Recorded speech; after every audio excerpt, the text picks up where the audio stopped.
नरगिस जो है हमारी अदाकारा, उनका कोलंबस आपको कहा जाता है कि आपने उनको दरियाफ्त किया, वो क्या स्टोरी है? और डॉक्टर साहब ये तो इंडिपेंडेंट प्रोग्राम होना चाहिए, लेकिन मैं जल्दी से आपको बता देता हूँ कि नरगिस जो है वो जाहिर है बड़ी टैलेंटेड और बड़ी ही उम्दा आर्टिस्ट और इंसान भी बड़ी आला है, और वो आर्टिस्ट बन रही थी। और जब वो मुझे मिली हैं तो इंडिया उससे पहले जा चुकी थी। देवानंद साहब मशहूर थे कि वो फीमेल्स को चांस देते थे, और ख़ास तौर पे पाकिस्तानी। तो लेकिन वो जाहिर है इंडिया और पाकिस्तान के ताल्लुकात अच्छे रहे ही नहीं ज़्यादा, तो नरगिस को वापस आना पड़ा। तो बस ये वहाँ कोई फ़ोटो शूट हुआ था, जो तस्वीरें थी इनके पास। फिर ये हम वो कर रहे थे, काम कर रहे थे, जर्नलिज्म कर रहे थे।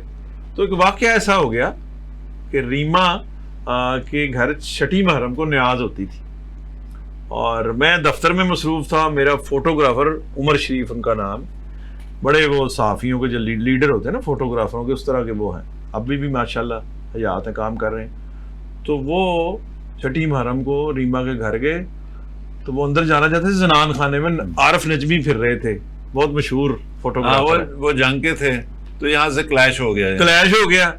मैंने फ़ोन किया कि अच्छा डॉक्टर साहब, आपको ये भी पता है कि एक तस्वीर जंग में छपे और पाकिस्तान में ना छपे तो जुर्माना होता है, बाज़ औक़ात नौकरी से निकाल देते हैं। अच्छा, कि भाई आपने अहम खबर तस्वीर, ये मौका था एक। हाँ, तो वो मैंने रीमा को फ़ोन किया, तो वो हार्ट अटैक हो गई। रीमा भी बड़ी वो जवानी तो खैर उनकी अभी भी जवानी ही है।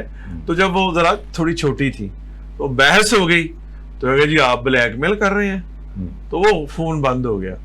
तो फिर हमने ये सोचा कि इनके सामने एक हरीफ इनका खड़ा कर दें। तो नरगिस जो हैं वो उनको कहा, खुद आइडिया दिया कि आप ये बयान दें हमें कि रीमा को तो डांस ही नहीं आता, ये तो ऐसे ऐसे ये वो थोड़ा। तो वो पहले उनकी अम्मी बल्कीस बिल्लो उनको कह रही थी कि वो तो इतनी बड़ी आर्टिस्ट है और वो PR है उनकी, आप हमारी लड़ाई करवा रहे हैं, वो फिल्मों से कट हो जाएंगे। गजाला ने कहा नहीं आप लगाएं, और मैं तो ये भी कहती हूँ और ये भी कहती हूँ। बस एक जो है वो फिर कॉन्फ्लिक्ट हो गया। उधर रीमा की तस्वीर छप रही है, इधर नरगिस की तस्वीर छप रही है, फिल्में भी आ गई। 30 दिन में 35 फिल्में साइन हुई। कुछ हमने भी हेल्प की कि भाई डायरेक्टरों को कहा, कुछ उसमें बल्कि उसमें टैलेंट ही था।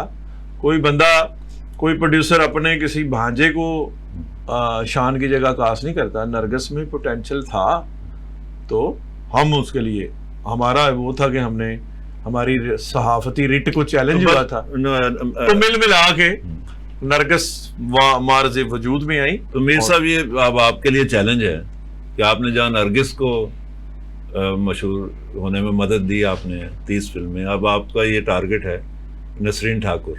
बिल्कुल ठीक है, इनको अपने शनाख्ती कार्ड से पहले लखवान नसरीन ठाकुर वल्द दरीस पटी अगर इनको आप एक भी फिल्म दिलवा दो जी बिल्कुल, तो जो है ना आपके बिल्कुल क्या कहना चाहिए, मैं इनके साथ फिल्म करने के लिए तैयार हूँ। लेकिन वो नहीं ना तैयार। मैं तुम्हारे साथ डॉक्यूमेंट्री करूंगा।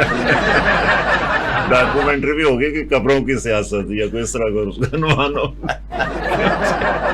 तो जी मीर साहब, बहुत बहुत शुक्रिया, आपने इतना वक्त हमें दिया।